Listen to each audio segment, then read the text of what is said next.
បាទមានការចុះផ្សាយតាក់ទងទៅនឹងពាណិជ្ជកម្មនៅក្នុងប្រទេសថៃគឺបានដាំក្បាលចុះ5ខែជាប់គ្នាដោយសារតែវិបត្តិបិទព្រំដែនជាមួយកម្ពុជានិងមីយ៉ាន់ម៉ាបាទនេះគឺជាព័ត៌មានដែលគួរឲ្យចាប់អារម្មណ៍មែនទែនបាទសម្រាប់ប្រទេសថៃ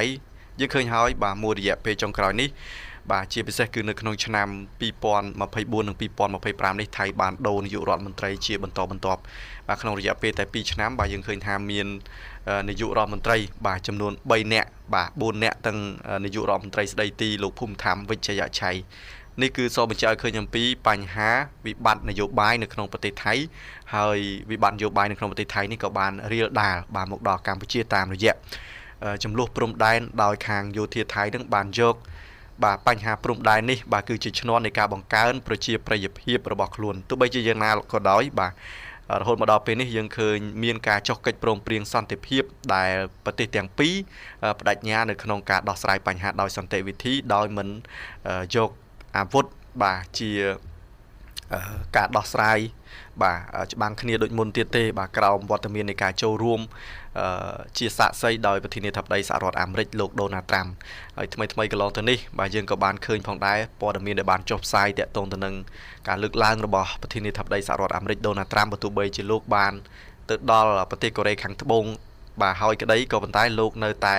តាមដានមើលការអនុវត្តបាទទៅតាមស្មារតីនៃកិច្ចព្រមព្រៀងសន្តិភាពទីក្រុងកូឡាឡាំពួររវាងប្រទេសទាំងពីរបាទជាពិសេសនោះគឺតាក់ទងទៅនឹងការដោះលែងយោធាកម្ពុជាទាំង18រូបដែលកំពុងតែនៅឃុំខ្លួនបាទកំពុងតែនៅប្រទេសថៃនៅឡើយទេបាទរហូតមកដល់ពេលនេះគឺថៃមិនទាន់បានដោះលែងទេបាទយ៉ាងណាក៏ដោយទាំងសម្ដេចធិបតីហ៊ុនម៉ាណែតបាទក៏ដូចជាសហរដ្ឋអាមេរិកគឺតែងតែព្យាយាមបាទនៅក្នុងការនិយាយជាមួយថៃដើម្បីឲ្យមានការដោះលែងយោធាកម្ពុជាទាំង18នាក់នោះឲ្យបានឆាប់បាទពីព្រោះថានាយករដ្ឋមន្ត្រីថៃអនុทิនឆានវរៈគុលនឹងគឺបាននិយាយច្បាស់ហើយបាទថានឹងមានការដោះលែងបាទយោធាកម្ពុជាត្រឡប់មកវិញហើយតកតងទៅនឹងសេដ្ឋកិច្ចរបស់ប្រទេសថៃនេះបាទយើងឃើញការនាំចេញបាទមកកាន់កម្ពុជាការនាំចេញទៅកាន់ប្រទេសភូមាឬក៏យើងហៅថាមីយ៉ាន់ម៉ាហ្នឹងគឺជាការនាំចេញមួយដែលមានទំហំទឹកប្រាក់ធំមែនទែនត្បិតថាភូមាគឺជាប្រទេសដែលមានប្រជាជនប្រមាណជា60លាននាក់កម្ពុជាជាប្រទេសដែលមានប្រជាជនប្រមាណជា17លាននាក់បាទហើយក្រៅពីនោះបាទយើងឃើញបាទយើងនិយាយទៅកាន់ខាងម៉ាឡេស៊ីវិញបាទម៉ាឡេស៊ីក៏ជាប្រទេសដែលមានសេដ្ឋកិច្ចរីកចម្រើនដែរអញ្ចឹងការនាំចេញទំនិញបាទទៅកាន់ម៉ាឡេស៊ីបាទហាក់មិនសូវច្រើនទេបាទតកតងនឹងទំនិញប្រើប្រាស់ប៉ុន្តែតកតងនឹងពាណិជ្ជកម្មទ្វេភាគីថៃជាមួយម៉ាឡេស៊ីបាទក៏មានទំហំធំគួរឲ្យកត់សម្គាល់ចំណែកឯប្រទេសឡាវវិញបាទប្រទេសឡាវគឺមានប្រជាជនតែជាង7លាននាក់ទេប៉ុន្តែយ៉ាងណាក៏ដោយឡាវក៏ជាប្រទេសដែលថៃបានដឹកទំនិញឆ្លងកាត់បាទដោយយកទៅបាទប្រទេសវៀតណាមឬក៏បាទជាប្រទេសមួយដែល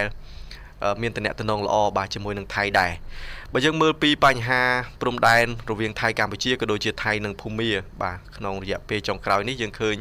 មានភាពរកាំរកូសហើយការបិទព្រំដែននេះគឺបានធ្វើឲ្យប៉ះពាល់បាទទៅដល់សេដ្ឋកិច្ចរបស់ប្រទេសថៃដែលក្នុងរយៈពេល5ខែនេះគឺមានការធ្លាក់ចុះបាទលំហូរពាណិជ្ជកម្មតាមព្រំដែនរវាងប្រទេសថៃជាមួយកម្ពុជាក៏ដូចជាថៃជាមួយនឹងភូមាតែតងជាមួយថៃភូមាវិញបាទយើងឃើញថាអ្វីត្បិតតែมันមានសង្គ្រាមបាញ់បោះបាទរវាងថៃនិងភូមាក៏ប៉ុន្តែភូមាគឺកំពុងតែមានវិបត្តិបាទនយោបាយគេហៅថាសង្គ្រាមស៊ីវិលនៅក្នុងស្រុកហ្នឹងដែលជះឥទ្ធិពលបាទទៅដល់ការនាំចេញនាំចូលរវាងថៃនិងភូមាដែរដោយយោធាភូមាហ្នឹងគឺបានរដ្ឋបិទបាទការនាំចូលទំនិញពីថៃទៅបាទភូមាអះអាងថាបាទក្រមបាទផ្ដាច់ខ្លួនបាទជនជាតិភាគតិចបាទដែលនៅតាមព្រំដែនជាប់ប្រទេសថៃហ្នឹងគឺព្យាយាមរត់ពន្ធបាទទំនិញពីថៃបាទចូលទៅភូមាដែលធ្វើរដ្ឋាភិបាលភូមាហ្នឹងគឺខាតបង់ថវិកាអស់បាទជាច្រើនមានន័យថាការគ្រប់គ្រងទំនិញពីថៃចូលភូមាគឺមិនបានល្អធ្វើឲ្យភូមាខាតបង់ដូច្នេះរដ្ឋាភិបាលភូមាក៏បានមានវិធានការក្នុងការរឹតបន្តឹងបាទការនាំចូលទំនិញបាទពីថៃទៅភូមាដើម្បីជាលក្ខណៈគ្រប់គ្រងឲ្យបានល្អហើយអាចទាញយកចំណូលពីការនាំចូលទំនិញពីថៃទៅភូមានេះដូច្នេះហើយបានជាមួយរយៈពេលកន្លងទៅនេះយើងបានឃើញយោធាភូមាហ្នឹងក៏បានបិទ បាទទំនិញថៃមិនឲ្យចូលដែរហើយទំនាក់ទំនងតាមព្រំដែនរវាងថៃបាទនិងភូមាក្នុងខែវិច្ឆិកាឆ្នាំ2025នេះបាទគឺបានធ្លាក់ចុះប្រមាណជា22.2%បាទនេះគឺជាការធ្លាក់ចុះបាទក្នុងរយៈពេល5ខែជាប់គ្នាដែលមូលហេតុចម្បងនោះគឺដោយសារបញ្ហាព្រំដែននេះឯងលោកស្រីអារ៉ាដាហ្វឿងតុងបាទដែលជាអគ្គនាយកនៃនាយកដ្ឋានពាណិជ្ជកម្មបរទេសថៃបានបង្ហាញថាពាណិជ្ជកម្មតាមព្រំដែននិងឆ្លងកាត់ព្រំដែនរបស់ប្រទេសថៃក្នុងខែកញ្ញាឆ្នាំ2025នេះបាទគឺមានសរុបបាទប្រមាណជា146,694 លានបាតបាទគឺមានការធ្លាក់ចុះ 4.7% បើធៀបនឹងរយៈពេលដូចគ្នាកាលពីឆ្នាំមុនការនាំចេញបាទគឺមានតម្លៃប្រមាណជា 74,941 លានបាតបាទធ្លាក់ចុះ 12.5% ខណៈការនាំចូលវិញបាទគឺឈានដល់ 66,753 លានបាតដែលបង្ហាញពីការកើនឡើង 5.9% នៅក្នុងខែកញ្ញាប្រទេសថៃបានកត់ត្រាអតិរេកបាទពាណិជ្ជកម្មចំនួន 8,188 លានបាតដែលនាំឲ្យតម្លៃពាណិជ្ជកម្មតាមព្រំដែននិងការឆ្លងកាត់ព្រំដែនសរុបរយៈពេល9ខែដំបូងនៃឆ្នាំ2025បាទដល់ទៅបាទ 1,480 លានបាតបាទមានការកើនឡើង 7.7%បាទនេះតាក់ទងទៅនឹងតួលេខបាទទោះបីជាយ៉ាងណាក៏ដោយពាណិជ្ជកម្មតាមព្រំដែនបាទរបស់ថៃក្នុងខែកញ្ញាឆ្នាំ2025បាទបង្ហាញពីការធ្លាក់ចុះគួរឲ្យកត់សម្គាល់ជាមួយនឹងការធ្លាក់ចុះ 22.2% នេះគឺជាការធ្លាក់ចុះរយៈពេល5ខែជាប់គ្នាពាណិជ្ជកម្មតាមព្រំដែនថៃនិងកម្ពុជាបាទគឺបានធ្លាក់ចុះ 99.9% បាទគឺធ្លាក់ចុះខ្លាំងមែនទែនប្រិមត្តណាបាទរហូតដល់ 99.9% ទៅហើយបាទទោះបីជាភាពតានតឹងតាមព្រំដែនមួយចំនួនបានចាប់ផ្ដើមធូរស្រាលក៏ដោយពាណិជ្ជកម្មនៅតែរងផលប៉ះពាល់ដោយវិធានការត្រួតពិនិត្យច្រកព្រំដែននិងការរឹតបន្តឹងការដឹកជញ្ជូនទន្ទឹមនេះពាណិជ្ជកម្មតាមព្រំដែនថៃមីយ៉ាន់ម៉ាក៏បានធ្លាក់ចុះ 39% ដែរបាទបញ្ហានេះយើងឃើញ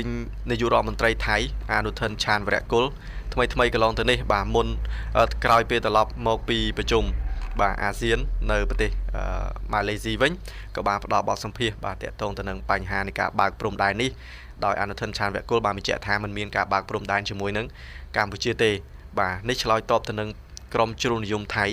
ស្នើឲ្យនាយករដ្ឋមន្ត្រីថៃនឹងគឺបិទព្រំដែនបាទជាមួយនឹងកម្ពុជាបន្តទៀតហើយតាក់ទងនឹងបញ្ហានេះដែរយើងឃើញជំហររបស់រាជរដ្ឋាភិបាលកម្ពុជាបាទក៏ដូចជាសាររបស់សម្ដេចតេជោជាបន្តបន្ទាប់បាទបញ្ជាក់ច្បាស់ថាកម្ពុជាគឺមិនមែនជាអ្នកបិទបាទព្រំដែនទេដូច្នេះបើថៃបើកព្រំដែនគឺកម្ពុជានឹងបើកតាមក្រោយយ៉ាងយូរ5ម៉ោងហើយបើសិនជាថៃមិនបើកទេបាទកម្ពុជាអាចកំដរថៃបាទកំថាឡើយតែ3ខែ6ខែ1ឆ្នាំសូម្បីតែ100ឆ្នាំបាទក៏កម្ពុជាអាចកំដរបានពីព្រោះថាកម្ពុជាគឺមានមិត្តភ័ក្តិបរទេសជាច្រើនហើយពេលបច្ចុប្បន្ននេះយើងឃើញទំនិញបាទនៅលើទីផ្សារកម្ពុជាគឺមានបបោមិនខ្វះទេបាទប្រជាជនបាទมันមានជួបបញ្ហាអ្វីសោះឡើយហើយថ្មីនេះយើងឃើញអាដាមរដ្ឋមន្ត្រីក្រសួងបាទរ៉ែនឹងធម្មពលបាទគឺកែវរតនៈហ្នឹងក៏បានបញ្ជាក់ផងដែរថារហូតមកដល់ពេលនេះតើតើនឹងបញ្ហាប្រេងឥន្ធនៈអូស្មန်ធម្មជាតិផ្សេងគឺកម្ពុជាមិនទាន់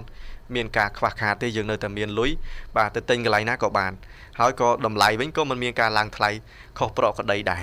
បាទដោយសារតែយើងមានទីផ្សារបាទផ្សេងឬក៏ប្រភពទំនិញមកពីប្រទេសផ្សេងជំនួសបាទប្រទេសថៃអ្វីដែលជាការគួរឲ្យកត់សម្គាល់នឹងមោទនភាពទៀតនោះគឺតាក់ទងទៅនឹងប្រជាជនយើងបាទបានចូលរួមគាំទ្រផលិតផលក្នុងស្រុកដែលឥឡូវនេះយើងឃើញកំណើននៃការផលិតផលិតផលក្នុងស្រុករបស់យើងគឺចាប់ផ្ដើមមានជាហូរហែបាទមិនថាតែម្ហូបអាហារផលិតផលប្រើប្រាស់បាទតាំងពីធុនតូចរហូតដល់ធុនធំបាទគឺយើងឃើញថាមានជាហូរហែតែម្ដងហើយរឿងនេះបាទគឺតាមសាធារណមតិបាទក្នុងបណ្ដាញសង្គមជាច្រើនហ្នឹងគឺនៅតែបន្តគាំទ្របើទោះបីជាស្ថានភាពបាទបញ្ហាព្រំដែនរវាងកម្ពុជាថៃមានភាពធូរស្រាលក៏ប៉ុន្តែប្រជាជនយើងគឺនៅតែបន្តគាំទ្រផលិតផលក្នុងស្រុកនេះគឺជារឿងមួយដែលនឹងអាចជួយបាទឲ្យសេដ្ឋកិច្ចរបស់យើងគឺកាន់តែរីកចម្រើននិងរឹងមាំផងដែរបាទ